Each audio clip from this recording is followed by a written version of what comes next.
mengenai puasa. Amalan-amalan pu manteng yang jud dapuput untuk menjaga afdal puasa.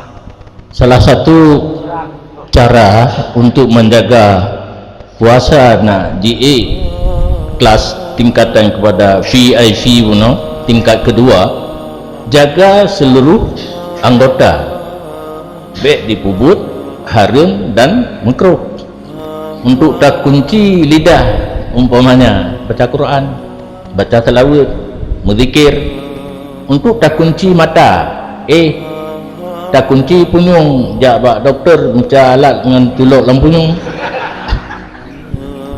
Daki menancit, jaro menancit. Yang penting anggota 7 baik di pubut, harum dan makruh. Yang mudah-mudahan tercapai puasa yang afdal.